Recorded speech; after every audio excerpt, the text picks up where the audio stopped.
Today we're adjusting audio levels in your timeline, perfect for balancing background music, voiceovers, or dialogue in VN Video Editor.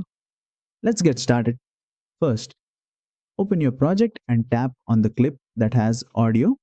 This could be a music track, voice recording, or the original audio from a video.